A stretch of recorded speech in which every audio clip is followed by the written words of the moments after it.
when I was a student teacher and a student observer, and I was in all my education classes, one of the things that people harped on about, on and on and on about, was behavior management. Oh, behavior management this. Oh, behavior management that. Oh, you got to be a good disciplinarian. Oh, discipline that, discipline this, right? And I just, like, for the life of me, I was just like, oh my God, would you guys just, you drive me insane. I'm like, can you stop and just talk about teaching the kids? I don't care about managing behavior. I'm like, kids don't have behavior issues, right? When I was a kid, and now here's the reason I thought this, right? When I was a kid, in the K through 12 system, I was in honors and AP classes my entire life, right? Every single kid in my classes, they sat there like this with their hands crossed and like, yeah, they talked a little bit, but they barely talked at all, and they were all just like this. Little angels, right? Just looking at the board, ready to learn. They were engaging with you constantly. They always did their work all the time. Every single kid in the class wanted a 4.0.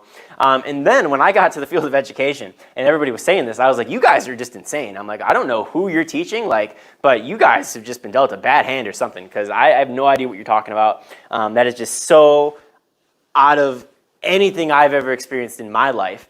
But one of the things that you quickly realize is like, wait a minute, not everybody's like that. Right? And let alone just get to a general classroom, even in places that have AP and honors courses.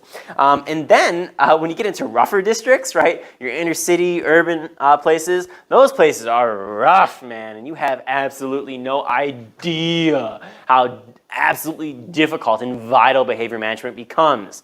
And then you start to realize it's like, oh, wait a minute, I probably should apologize to those people that I scoffed at and said, well, behavior management isn't important, blah, blah, blah, blah, blah. And so if you're one of those people, right, because oftentimes you teachers are your little 4.0 students, right, you want to do the best that you can. Everybody around you wants to do the best they can because you're associating with those people and you're in those same classes with them. So it's not anything that you've experienced before in the past, most likely. It could be. You could be an AP or honors teacher, but you most likely won't be, especially when you're a young teacher. And even if you're just a teacher in general, you probably won't be. And so those positions are rare, and people like to scoop them up for obvious reasons. So, well, that's the first thing here. When I was a student teacher, I quickly realized how absolutely rough and difficult that it actually was, and you got to take it very, very seriously.